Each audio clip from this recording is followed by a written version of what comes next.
हम सब ने बचपन से ही कई बार समुद्र मंथन की कहानी सुनी है। देवों और दैत्यों के बीच की इस लड़ाई ने कई इतिहास रचाए हैं। मंथन करके प्रकट हुए विष को नीलकंठ महादेव ने पिया। वहीं श्रीहीन हुए संसार को श्री लक्ष्मी की प्राप्ति भी इसी समुद्र मंथन से हुई। दैवी औषधि प्रदान करने वाले श्री धन्वंतरी का भी प्राकट्य इसी दौरान हुआ। इन सभी के बीच दो ऐसी रहस्यमयी घटनाएं भी घटी जो शायद ही किसी ने सुनी हो। आइए जानते हैं कि ऐसा क्या हुआ और क्यों।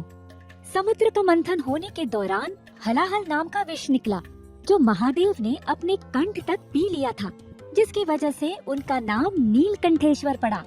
ऐसा माना जाता है कि विष पीते समय विष की कुछ बूंदें पृथ्वी पर गिरी। आज जो विषैले सर्प और बिच्छू हम देखते हैं, वे इन्हीं विष की बूंदों से बने थे। पुराणों के अनुसार विष के बाद समुद्र से अमृत की उत्पत्ति हुई, जिसके लिए देव और दानवों में जंग छिड़ गई।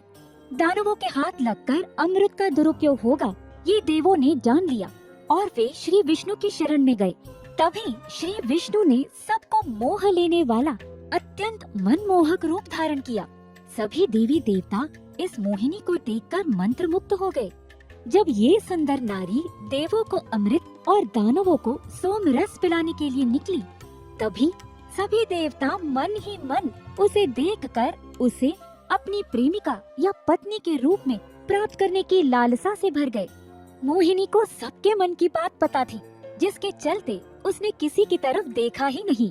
परंतु एक ही देवता ऐसे थे जिन पर मोहिनी की नजर पड़ी, और वो थे सूर्यदेव। मोहिनी का मनमोहक रूप देख के अकेले बस सूर्यदेव ही थे, जिन्हें लगा कि काश मेरी ऐसी पुत्री हो। मोहिनी ने उन्हें देखा और पूछा, क्या ये आपकी मनोकामना है? जी देवी, मैं आपको अपनी पुत्री के रूप में पाना चाहता हूँ। मुझे पुत्री रूप में पाना असंभव है। इसे संभव करने के लिए आपको तप करना होगा। मैं आज से ही तप करूँगा देवी। अगर आप ये करने में सफल रहे तो मेरा वचन है कि आपकी पुत्री का स्वरूप इस मोहिनी को भी मोहने वाला होगा। समुद्र मंथन की इस घटना के बाद सूर्यदेव ने राजा के रूप में अवतार लिया। उन्होंने कठिन तपस्या की, परंतु प्रभु ने अवतार नहीं लिया। इस बात से दुखी होकर उन्होंने ब्रह्मा जी को प्रकट करने के लिए तप प्रारंभ किया। ब्रह्मा जी प्रसन्न होकर प्रकट हुए और बोले, मैं तुम्हारे तप से प्रसन्न हूँ। जो वर मांगना है मांगो।